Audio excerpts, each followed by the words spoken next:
Fala pessoal, estamos aqui em mais um GLCast. Hoje quem vai me acompanhar nesse bate-papo é o Vandré Stein, que é professor da IFSC, Instituto Federal, aqui de Jaraguá do Sul. Está há mais de 25 anos na área têxtil, né, Vandré? É isso aí. Conta um pouco mais aí dessa experiência, como caiu de paraquedas no têxtil? Então, oi Jaque, tudo bem? Tudo bom. Obrigado pelo convite. A indústria têxtil, ela começou, como tu disse, há mais de 25 anos atrás. Eu saí da casa dos meus pais e fui procurar um trabalho, né? Eu não morava aqui em Jaraguá do Sul, vim para Jaraguá, e aqui eu conheci uma empresa, boa parte da minha família, né, dos meus tios, trabalhavam nessa indústria, e foi para onde eu fui. O início foi bastante interessante, porque eu caí num setor, né, de paraquedas, num setor de malharia.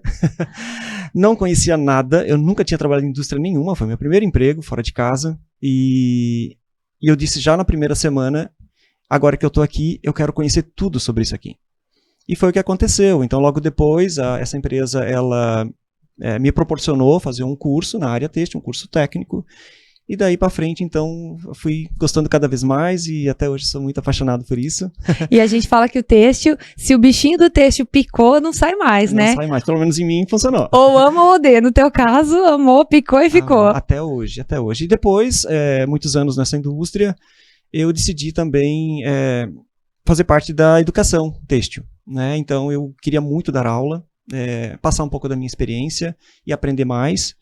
Então eu fui para essa instituição, para o IFSC, fiz um concurso público e até hoje eu estou nessa indústria, nessa escola, lecionando em cursos técnicos e também design de moda.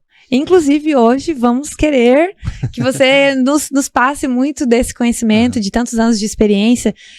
O têxtil, né, tem muitas curiosidades, muitos tabus aí que a gente precisa desmistificar, e a gente sabe que é carente, eu acho, de informações, a não ser alguém que quer se profissionalizar e vai até o instituto ou procura uma universidade para ir nessa área. O conhecimento que a gente tem ainda não é tão aprofundado. E eu quero aproveitar esse teu conhecimento todo para bater esse papo e até tirar algumas dúvidas que a gente, na GL, observa dia a dia, que são dúvidas recorrentes de clientes nossos, de parceiros. Então, acredito que tu, com o teu conhecimento, vai poder nos ajudar nessa jornada. Acredito que sim. E começando até pela parte de produção de malha, né, Vandré? Eu queria que tu conseguisse explicar um pouco pra gente de como que funciona esse passo a passo de produção. Claro que nós vendemos matéria-prima, vendemos fios têxteis para malharia, na grande maioria, mas há ainda muitas dúvidas em relação a esse processo. Explica pra gente, como que é o processo ideal de produção de uma malha? Bom, é um caminho bastante longo, né? Porque a cadeia têxtil em si, ela é muito complexa, ela é muito longa. Inclusive o Brasil, né? Falando de Brasil, acho que um dos poucos países no mundo que tem essa cadeia completa, né? Desde lá da fibra até o cabide. Então, muitos países do mundo não têm isso. E quando a gente chega no setor da malharia, algumas outras etapas já antecederam a esse setor, né? As fibras e os fios. Então, lá no setor de malharia, é preciso que o pessoal tenha um conhecimento da matéria-prima que eles vão trabalhar, né? Seja do fio ou da fibra. Eu sempre brinco, né? Falo com os meus estudantes, os meus alunos, que a fibra, para mim, ela é a rainha de tudo isso. Porque até lá no tingimento, no beneficiamento, e na composição, na etiqueta que vai na camiseta, está lá a fibra que compõe aquele tecido. Não diz qual é o fio, qual é o tipo de malha, diz qual é a fibra. Então, olha a importância que é. E essas fibras e esses fios possuem características e comportamentos diferentes. Cada uma tem um comportamento diferente. O pessoal da malharia precisa conhecer isso. Ele não vai conseguir produzir uma malha de qualidade ou a característica, a especificação que o cliente dele quer, se ele não conhece esses fundamentos, essas coisas que são básicas. Por exemplo, para armazenar um determinado tipo de fio, lá na malharia, cada fio tem uma condição diferente. Um tempo, praticamente uma validade, né? Vai estar num plástico, vai estar num papelão. Aonde vai ficar esse fio? Bom, então, a gente está falando de armazenamento, a gente está falando de manuseio de fio, né? Toda a logística dentro da malharia. Posso colocar a mão nesse tipo de fio? Tem fios que você não pode colocar a mão. É mesmo? É mesmo. Porque, que tipo? sim, fios sintéticos, por exemplo, fibras de poliamida liso brilhante, por exemplo, né? É um fio que você não pode colocar a mão nele. O suor da tua mão pode oxidar o fio, pode manchar. Nossa. Então tem muitas coisas, muitos detalhes que muitas vezes não é percebido. Falando isso só da matéria-prima, assim, né, de manuseio. Estamos falando só da escolha do fio, da fibra aqui, né? Exatamente. Bom, depois a gente parte para a parte de estrutura de malha, né? Então toda essa parte do desenvolvimento, criar novas estruturas. Então você precisa, o pessoal da malharia precisa conhecer do equipamento, né? Qual é o limite desse tear? O que ele consegue fazer ali? Quais são os limites de regulagens, tipos de fios que ele pode usar, tipo de agulha, óleo, né, lubrificação do tear. Então tem muita coisa nesse universo da malharia para que esses profissionais, né, que têm a malharia precisam ter esse cuidado. E precisa ter esse tipo de conhecimento. Isso, quem hoje trabalha dentro de uma malharia, Vandré, geralmente são os operadores, né? Sim. Contratados. Você sabe se a grande maioria deles tem algum curso técnico, tem alguma formação, ou a formação é da própria empresa onde ele vai trabalhar? As duas coisas. Apesar, por exemplo, a gente comentou do IFSC, né? Já tem há muitos anos o curso técnico em têxtil, tem o Senai CETICT e tem outras instituições também de referência. O Senai CETICT, por exemplo, lá no Rio de Janeiro é muito forte, né? Já de muitos anos. Tem muitos profissionais já formados, né? Só que a lapidação mesmo, pela especificidade de cada malharia, o que cada uma produz, é feito internamente. Então, a base, a gente consegue trabalhar dentro de um curso técnico, ou de uma engenharia têxtil. Porém, a prática, a vivência, o que de fato acontece no dia a dia, consegue dar esse treinamento, essa capacitação ali internamente, né? Bem focada naquilo que produz.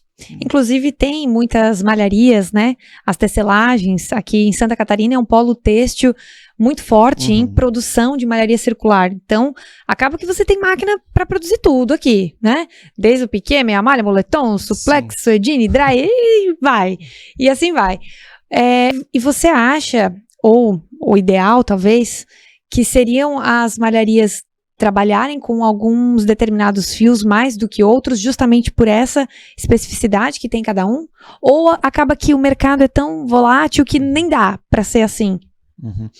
Eu vou um pouquinho mais a fundo ainda, porque a questão da a matéria-prima em si, eu diria assim, não, dá para trabalhar com tudo. Algumas malharias não conseguem fazer o todo, e eu acho muito legal quando eu converso com alguns profissionais, donos de malharias, que eles dizem assim, não, eu descarto, né, não é a palavra certa, mas eu não atendo aquele cliente porque eu não tenho a capacidade para trabalhar, sei lá, com fibras sintéticas. Né, os meus teares, a minha produção é de algodão. Então, eu acho bastante interessante. Eu direciono ele para quem tem essa expertise e essa capacidade. Trabalhar com as duas fibras juntas é sempre um problema, né, sintética com algodão, por questões de contaminação, enfim, de manuseio, uma série de questões, né, principalmente contaminação. Então tem algumas malharias que não querem, né, ou não têm a condição de estar isolando um tear para uma fibra não migrar de um tear para o outro, por exemplo. Tecnicamente a máquina seria a mesma, só que você teria que ter um isolamento do ar para não... E a contaminação é um dos tabus da malharia, porque ela pode ser oriunda do fio, ela pode ser oriunda do processo de malharia, ela pode vir de vários fatores, não é? Sim, sim. E aí voltando, né, para o pessoal treinado lá na malharia, por exemplo, a contaminação pode ser uma falta de treinamento do próprio tecelão no momento em que ele faz a limpeza do tear. Né? A limpeza é feita com ar comprimido. Né? Então ele vai jogando ar, esse pó, essas fibrilas, né, do algodão ou de outra fibra, para o outro tear. Então também é uma questão de treinamento. Espaço físico, treinamento do tecelão, né? Então tem uma série de questões aí que podem minimizar ou até eliminar a questão isolar a máquina, então que pode evitar, né, a questão da contaminação. A primeira dica, então, acho que já temos duas dicas aqui. A primeira dica é esse cliente ou essa indústria saber com qual fibra ela vai trabalhar e depois entender qual a malharia e qual artigo que ela vai produzir, e seria legal até o cliente tentar direcionar o produto dele para a malharia que tem mais expertise em um ou outro artigo, né? Seja na fibras naturais, fibras sintéticas. Exatamente. E aí, adentrando um pouquinho nessa questão, aí vem a questão do próprio tear. Trabalhar com fibra de algodão e fibras sintéticas, por exemplo, já tem uma diferença de lubrificação de tear. Então, o pessoal da malharia que não está ligado nisso, ele acaba usando a mesma dosagem de lubrificação de máquina para coisas que são totalmente diferentes. Né? O algodão ele absorve muito mais o óleo da máquina, enquanto que o poliéster ele já absorve menos desse óleo de lubrificação da máquina. Então isso precisa ser dosado, porque depois lá no processo seguinte, lá na tinturaria, todo esse óleo ele vai ter que ser retirado para fazer o tingimento. Se não mancha. Se não mancha. Né? Se não mancha. A famosa mancha de óleo. Exato. Né? Então, são detalhes, né, que às vezes uma malharia ela diz, não, eu não tenho condições de atender por esse motivo. Né? E às vezes essa situação de trabalhar fibras diferentes é um deles. A questão de máquina, tem uma diversidade muito grande de tipo de máquina. Né? A gente sabe que aqui na nossa região meio que fecham alguns tipos. A eficiência do processo, ela tem sempre buscado, o pessoal da malharia tem que buscar equipamentos diferentes, diâmetro de máquina, para larguras de malhas diferentes, né, para atender clientes específicos, só que às vezes essa moda passa, a tecnologia de outro setor avançou e ele está atrasado no equipamento, no tear dele, ele tem que trocar essa máquina, e muitas vezes não é tão simples assim, porque não são máquinas tão baratas, né, e tem questão de espaço físico, são máquinas que ocupam muito espaço, né? Então, ele sempre está nessa jogada, né? Essa máquina é a melhor, aquela é a melhor, se eu comprar essa máquina eu vou atender só esses clientes e não aqueles, então no momento de projetar, por exemplo, uma malharia, ele tem que pensar em tudo isso. Nossa, e investimento constante, né? Porque Exato. Hoje é essa máquina, amanhã é outra. Exato. E vai reciclando e vai renovando. E a parte de beneficiamento, Vandré, que acaba sendo um dos processos finais, né? Toda malha vai passar por um processo de beneficiamento, seja ela qual fibra for, Exato. Certo? E nesse processo, qual que é o detalhe que todo mundo tem que ter a maior atenção? Sim, tu teria alguma dica para falar? Porque o beneficiamento parece que é a cereja do bolo, né? Ou ele conserta algo, ou ele estraga algo. Porque a linha entre dar certo e errado é muito tênue, né? E o que fazer? Assim, ó, Jaque, como eu sou dessa área do desenvolvimento e tenho acompanhado muitos processos, assim. A questão do beneficiamento, ele depende muito do que foi feito lá na malharia. Então, eu sei porque eu trabalhei por muitos anos no desenvolvimento de malha, lá na malha crua. E a gente sabe que o que você projetou, programou lá na malharia, se você projetou, dimensionou corretamente, as chances de dar certo lá na frente para o beneficiamento, estou falando principalmente a parte de estabilidade dimensional, né, do encolhimento, malha que torce, tudo que você conseguiu dimensionar melhor na malharia, facilita todo o trabalho depois de acabamento lá, né, no beneficiamento, seja de rama, seja calandra, independente. Então, isso vai facilitar muito o trabalho deles lá. Né? Então, a gente sabe que sim. A escolha da fibra, então, novamente, né, a escolha da fibra, o tipo de fio. Uma coisa que tem que ficar bastante claro, assim, é o que é característica e o que é qualidade. Então, não adianta eu exigir qualidade de um fio que não tem a característica para atingir aquela qualidade. Né? Eu não tenho um fio open-end que vai ter a qualidade, então não é isso, não vai ter a qualidade de um penteado, de um fio penteado. Na verdade, o open-end não tem a característica de um fio penteado. Então não dá para exigir a mesma situação, o mesmo resultado. E lá no beneficiamento, eles vão ter um resultado conforme as escolhas da malharia, lá no desenvolvimento da malha crua ainda. Então, tudo, de novo, começa pela escolha da fibra e do fio. Porque há essas diferenças entre fios também. Para quem já está há mais tempo na área, esses nomes, né? Open-end, penteado, cardado, vortex, compactado, são comuns. Mas para quem não lida com isso no dia a dia, às vezes alguém que está começando a produzir a sua malha agora, ou está até começando a comprar a malha pronta, acabou de montar uma confecção, tem isso, assim... Como você falou agora de característica, a característica de um open-end é diferente da característica de um penteado. Quer ir um pouquinho mais a fundo nisso, André? Porque eu acho que é interessante a gente falar de características, de tipos de fio, porque pelo que tu tá falando aqui, tudo começa por isso. Não dá para eu exigir um resultado A se eu comecei pelo B. Exatamente. Né? Então assim, como você falou, né, Jaque, tem muitos tipos de fios hoje, muitos. Esses que a gente está comentando aqui, o open-end, o cardado, o penteado, o compactado, o vortex, eles na verdade têm uma coisa em comum. São todos fios que a gente classifica como fios fiados. Eles vêm de fibras curtas. Sejam fibras sintéticas ou fibras naturais, eles são de fibras curtas. São fibras que depois vão passar por um processo de cardagem. Então, todos eles, independente do tipo que a gente falou aqui, todos eles são cardados, porque todos passam por uma máquina chamada carda. Uma outra coisa que pode ser comum a todos eles no processo seguinte à carda, é o passador, né, que também tem alguma finalidade, que é paralisar as fibras e misturar as fibras, né? Muitas vezes é preciso fazer isso antes das outras etapas. Bom, a partir daí começa a diferença entre eles. Então até aí a gente pode ter a mesma situação. Um fio penteado, que é hoje um fio que tem um fluxo mais longo, assim, né? Um processo mais longo. Processo produtivo mais longo. Processo produtivo mais longo, né? Em função... O nome penteado vem porque ele passa por um processo de penteagem, que basicamente é retirar então as fibras curtas do processo e restam então as fibras longas, as fibras melhores. Esse fio, por exemplo, penteado, a característica dele, se a gente partir lá, né, desde a plantação do algodão, né, da colheita do algodão, a gente sempre quer uma fibra mais longa. Por que a gente quer uma fibra mais longa? Por que é melhor, né? Um egípcio, um pima? Porque a fibra mais longa, você não precisa torcer tanto esse fio para dar resistência, porque no processo de malharia, de tecelagem, você precisa de uma certa resistência, senão esse fio vai se romper muito fácil.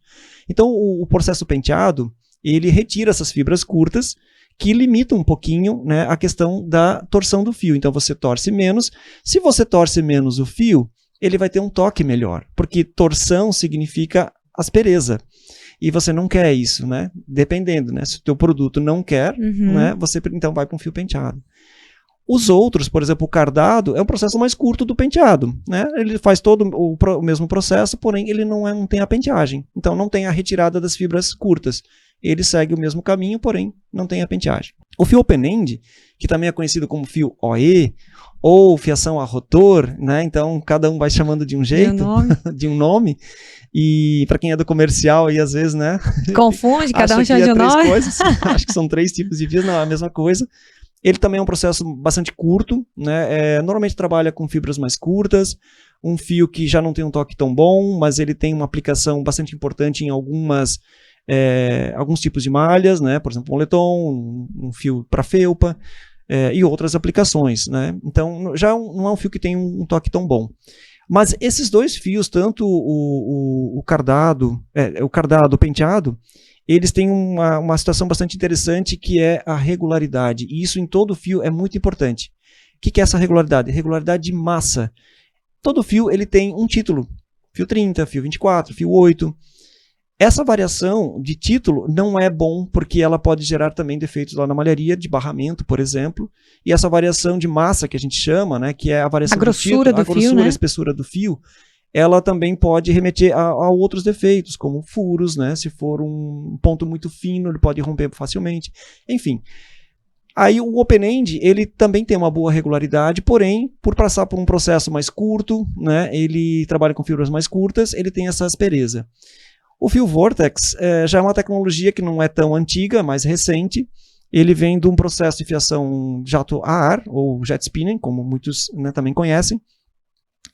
Basicamente, essa tecnologia ela veio para diminuir a questão do peeling.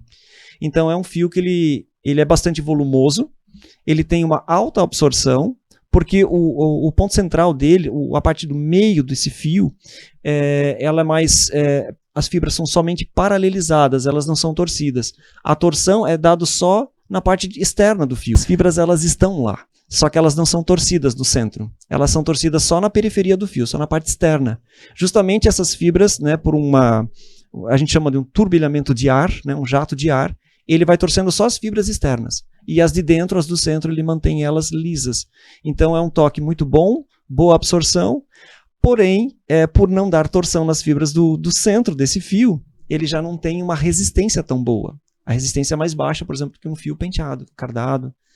Então, cada um vai ter ali a sua especificidade. O fio compactado, ele vem do mesmo processo da fiação anel, que é o fio convencional, que é o fio cardado, que é o fio penteado.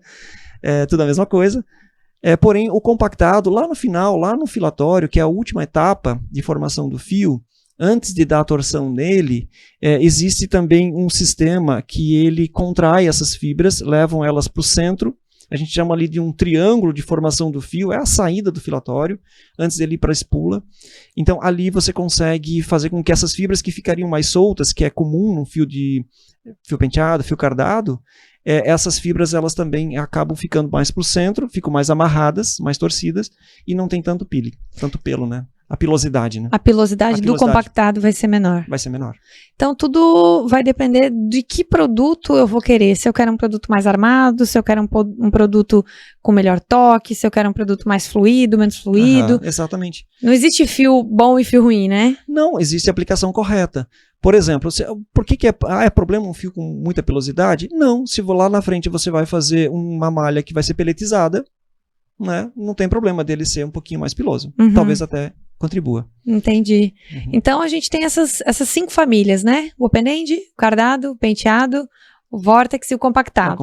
Dos fiados, né? Só dos fiados. Dos fiados. Aí a gente tem o grupo dos fios texturizados, é isso? Exato, que são os filamentos, né? Então, nossa, aí vem de novo um monte de tipos assim, né? Mas basicamente são os fios lisos ou os texturizados. Então, é um processo de fios sintéticos ou fibras sintéticas, né?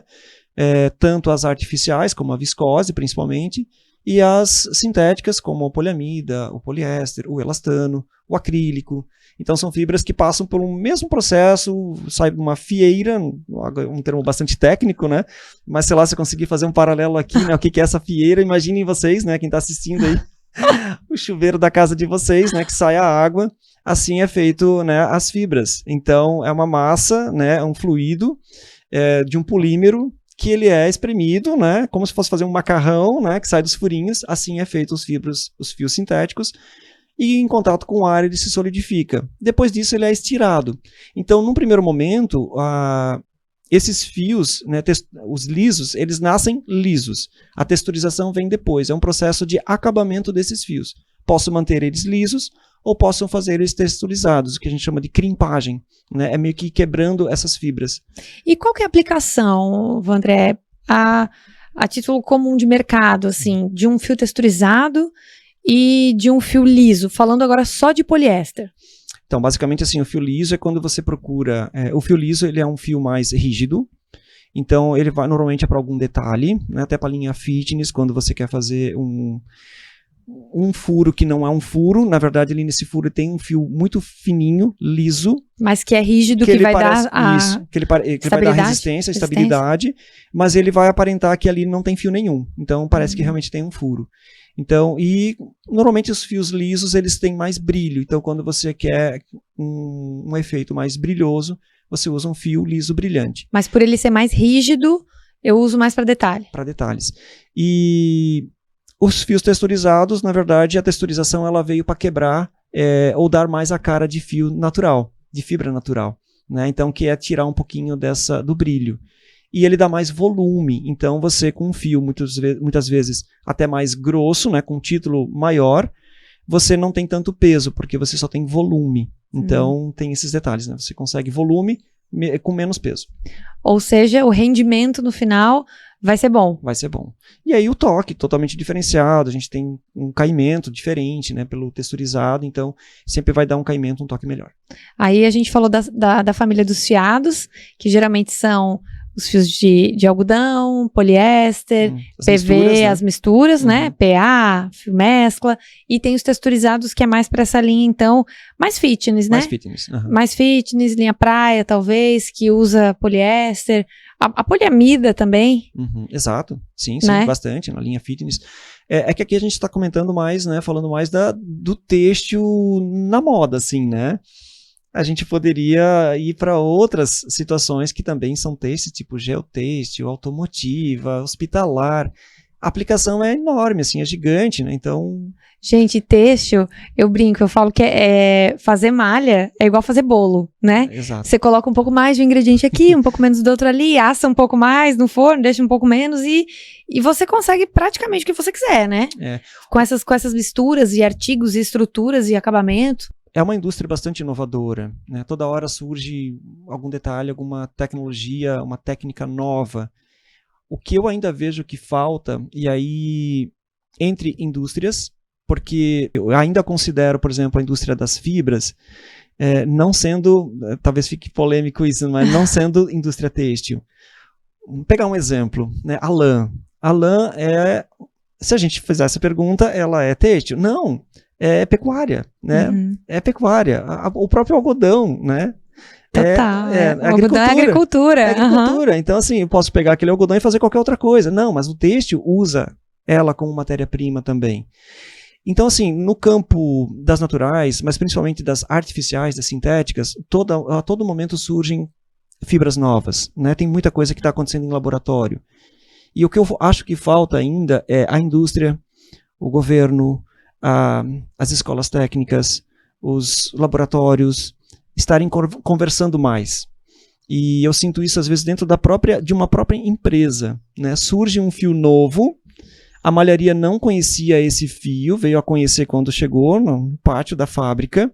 Aí é que o engenheiro, o técnico vai começar a estudar aquele fio novo, se isso dá certo na máquina ou não. O pessoal lá da tinturaria ainda não está sabendo. Aí quando bate um rolo de malha lá na tinturaria, ele diz, olha gente, essa aqui é essa fibra nova, aí que vai explicar todo o processo.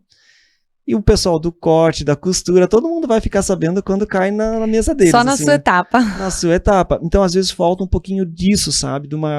É um termo mais antigo, assim, mas a gente chama de engenharia simultânea. É quando todo mundo está falando daquele projeto ao mesmo tempo.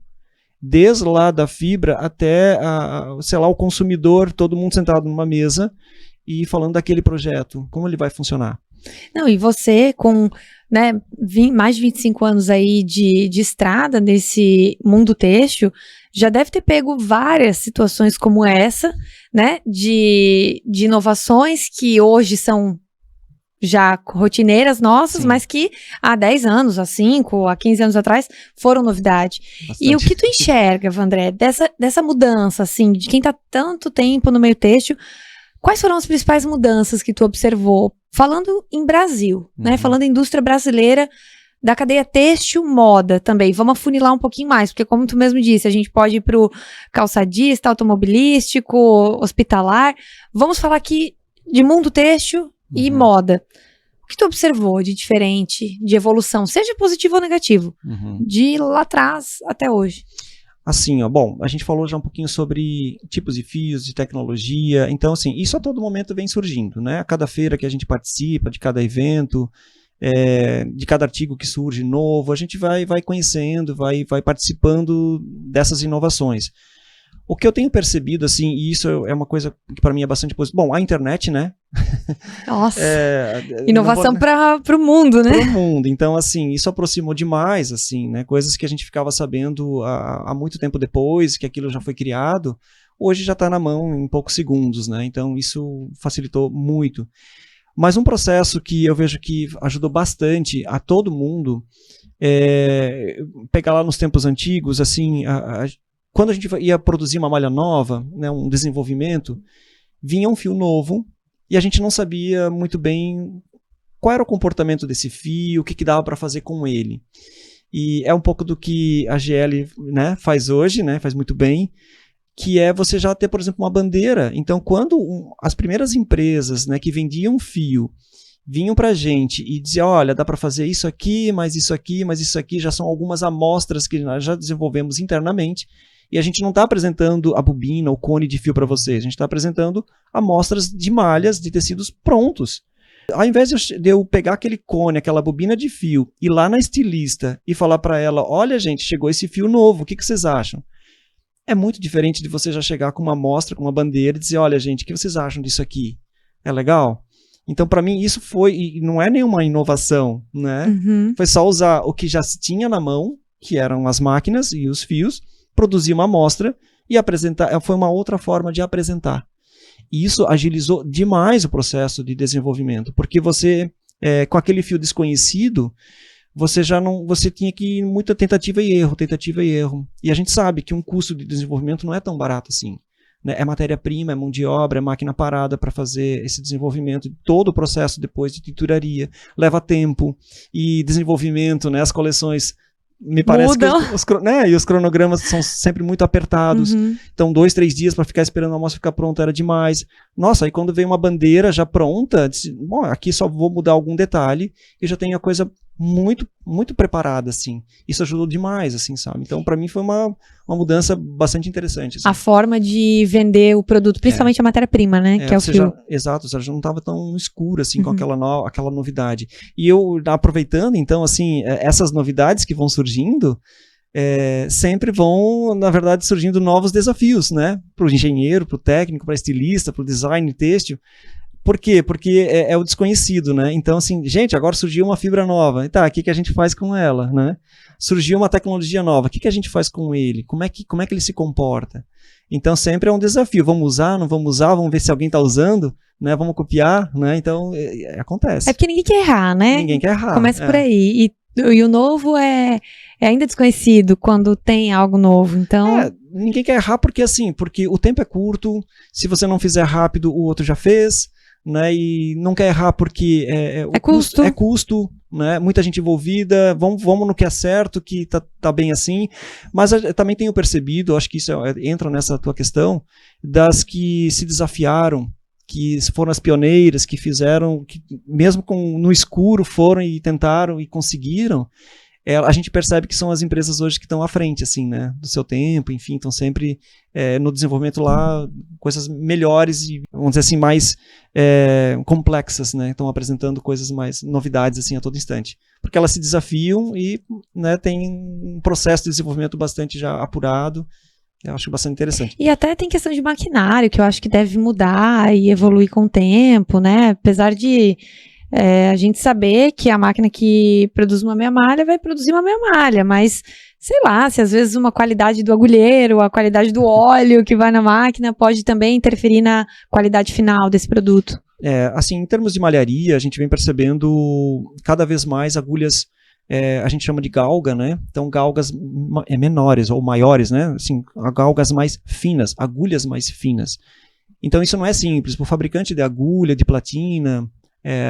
da parte de lubrificação, porque galgas mais finas, a gente entende que são ranhuras mais finas, onde encaixam as agulhas e as platinas.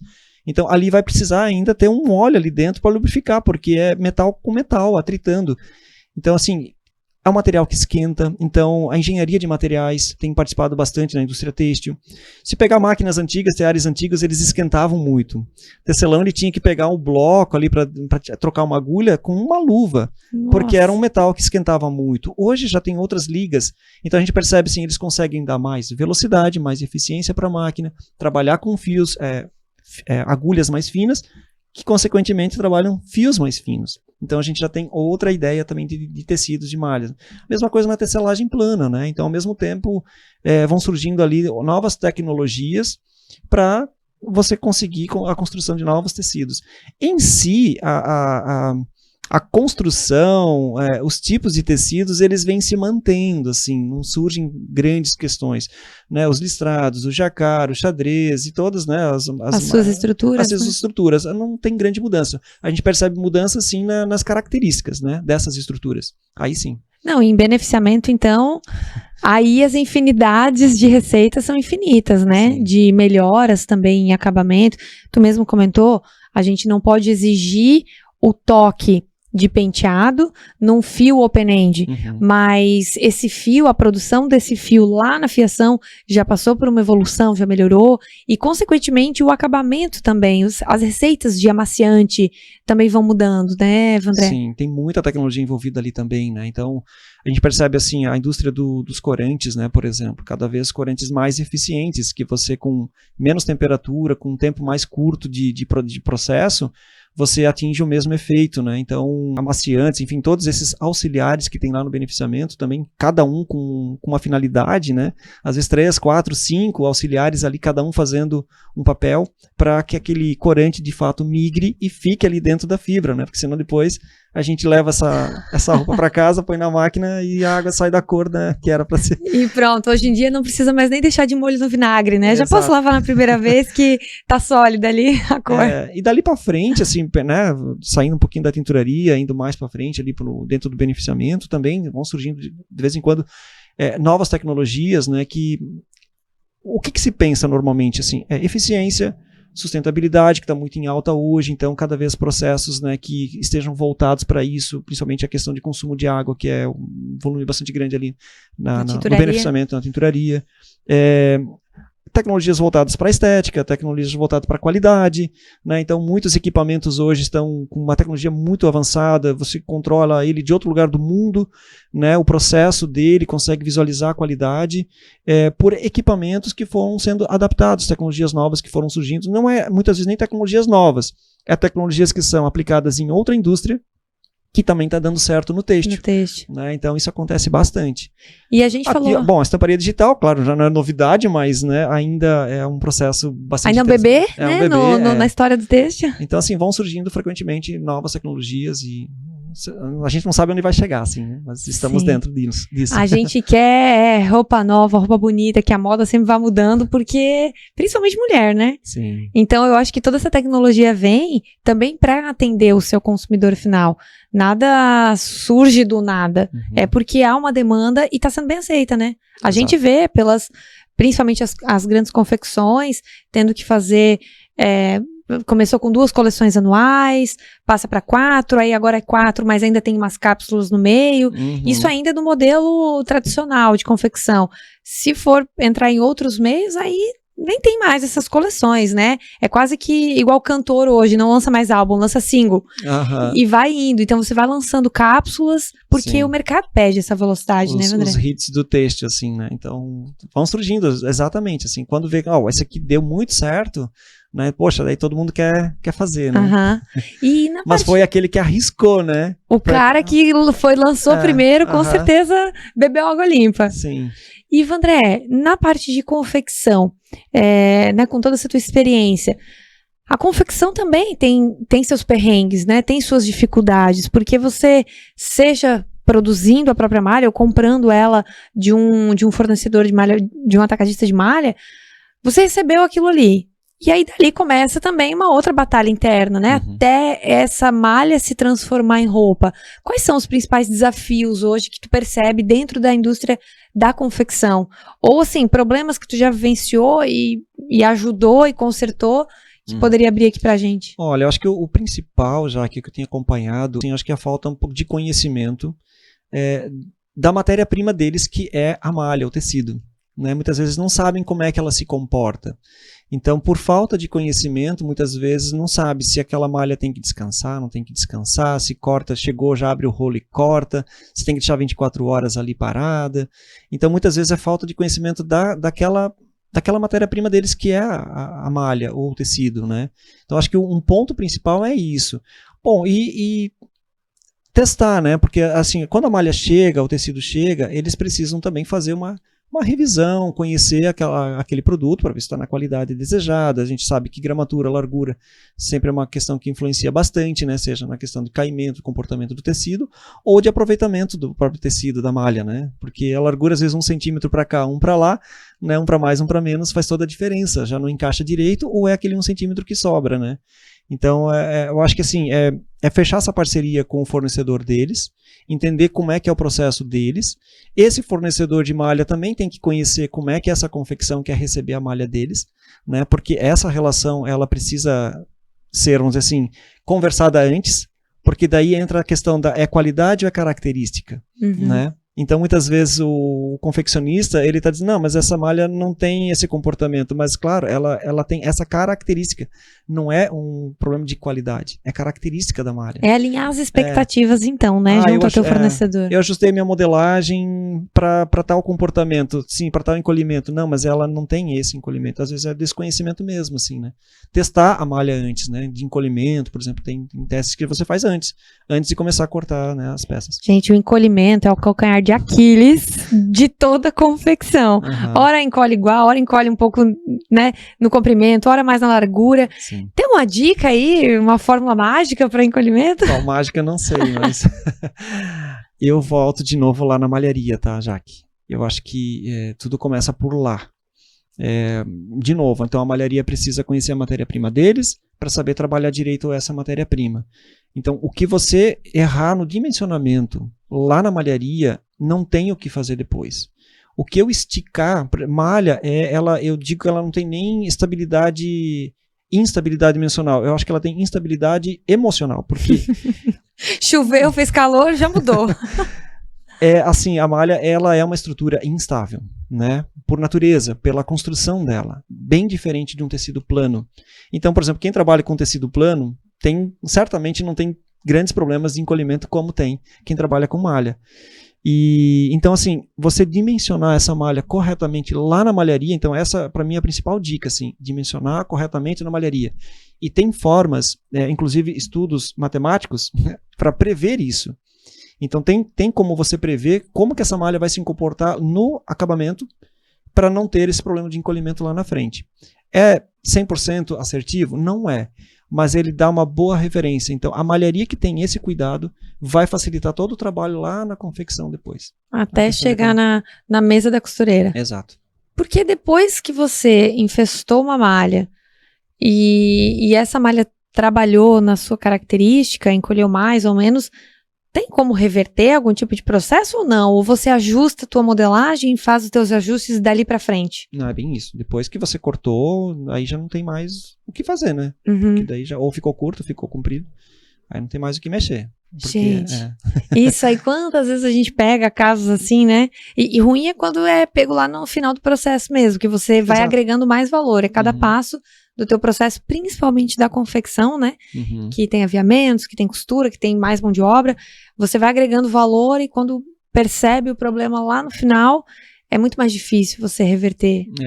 E isso muitas vezes já... Por que acontece?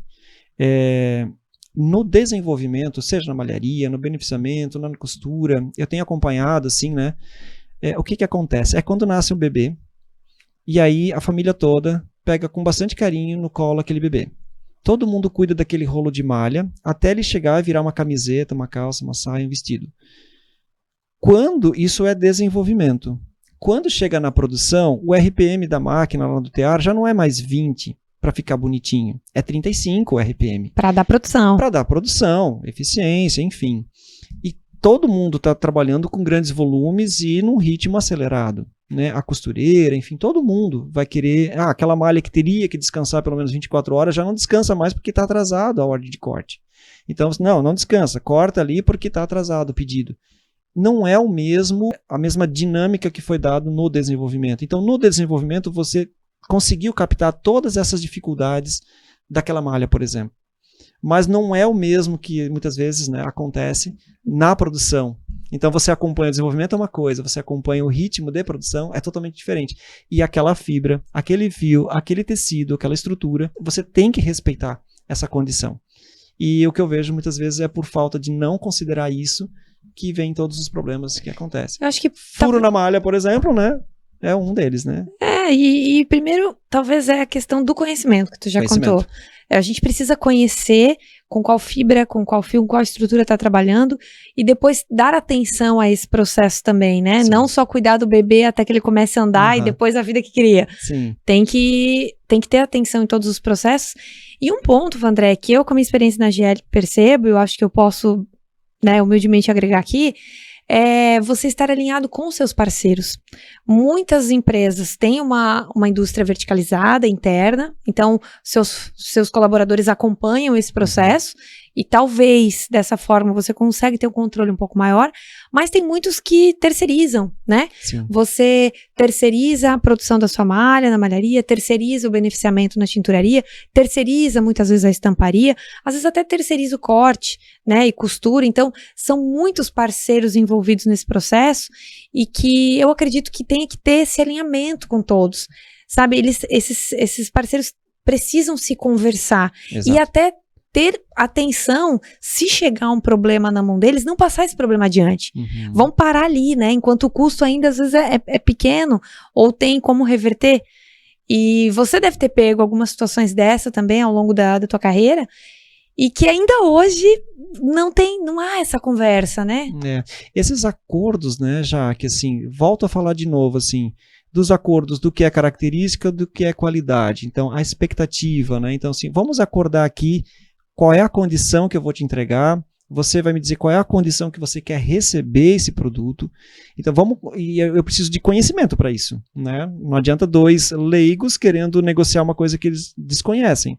Então, tecnicamente, você tem que ter um conhecimento também, para chegar assim nos acordos, tanto, né, comerciais, enfim, mas nas questões técnicas, né? Quantos defeitos eu aceito? Qual é a variação de largura que eu aceito, de gramatura? Qual é a variação que eu aceito? Uma coisa que talvez eu tenha percebido assim e que está faltando para muitas dessas indústrias, né, e alguém que possa ajudar esses dois parceiros, são os laboratórios, né, porque, né, como a gente tem ali do Senai em Blumenau, né, que era a antiga Fundação Blumenauense, e que agora é um laboratório da inovação, né, do Senai, que é um laboratório credenciado pelo Inmetro, que faz hoje uma diversidade enorme de ensaios, testes, tanto em fibras, em fios, em tecidos. E eu sei de muitos, né, que desconhecem desse tipo de serviço e tentam ali enrolar, quando na verdade você poderia procurar por um laboratório, ter um laudo, né, que vai especificar exatamente o produto que você tem, os defeitos que ele tem e as qualidades que ele tem. Então, às vezes por desconhecimento, ou porque também não quer investir, né, não pagar um serviço que é pago, mas hoje pode-se testar praticamente tudo no têxtil. Então, por desconhecimento, na maioria dos casos, não se faz. E esses dois parceiros, eles poderiam contar com esse tipo de serviço para ajudar eles. Porque fica você dizendo que está bom e eu dizendo que está ruim, e quando na verdade o laboratório vem e coloca um laudo na tua mesa e diz o que é de fato. É a tal da receita do bolo, mas tem que saber os ingredientes que se completam, né? Se o resultado final vai ficar gostoso. Então... Tem outra coisa entre esses dois parceiros, que é, de novo, o desconhecimento. Eu não conheço o teu processo e você não conhece o meu. Então, parece que eu não conhecendo o teu processo, parece que você não está querendo fazer o que eu quero. Né? E até por essa importância do conhecimento, né, Vandré? Você ministra a imersão Fundamentos da Indústria Têxtil, que a GL promove, e é bacana, né? Porque nessa imersão é falado um pouco do que a gente bateu papo aqui hoje também, né? Exatamente isso. É um dia inteiro de conhecimento sobre fibras, o que mais? Malharia, todo fios.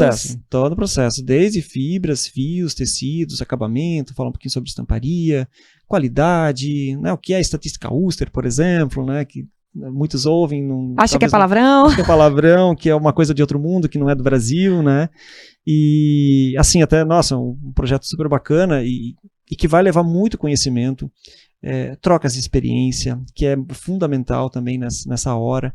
Mas o conteúdo basicamente é esse. Então, assim, quando a gente falou a fundamentos da indústria têxtil, né, para essa imersão, é exatamente isso. Assim, parece que a gente precisa voltar algumas casinhas.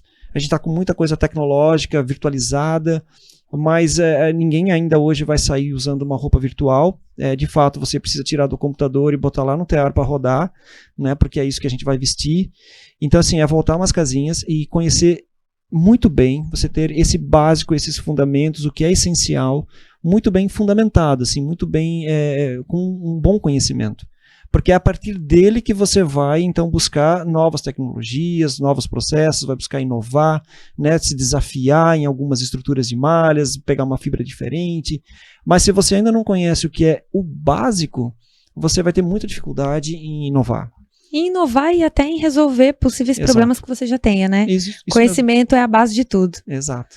E, Vandré, queria agradecer por tu ter compartilhado tanto conhecimento com a gente aqui hoje. Foi rápido, a gente poderia ficar aqui mais 2 horas falando sobre várias características desse nosso universo têxtil. E com certeza teremos outros encontros para a gente aprofundar um pouquinho mais, mas já foi de grande valia. Quero agradecer demais teu tempo e realmente, assim, tanto conhecimento que tu, já como professor e agora como mentor, compartilhou com a gente. Eu só tenho a agradecer. Fico à disposição sempre. Posso voltar aqui. A gente pode bater mais um papo de 2, 3 horas. Tem muito assunto, realmente. E fico grato mesmo e compartilho aí com vocês aí essa experiência que é bastante bacana. Obrigada, Vandré. Obrigada a todos também que nos ouviram em mais um podcast, mais um GLcast. Vamos continuar trazendo muitas informações do nosso universo têxtil, tanto da parte técnica, né, como foi hoje aqui com o Vandré, como de curiosidades. Então fiquem ligados com a gente, nos acompanhem, que sempre traremos novidades aqui para o nosso universo. Obrigada novamente, Vandré. Um abraço. Tchau, tchau.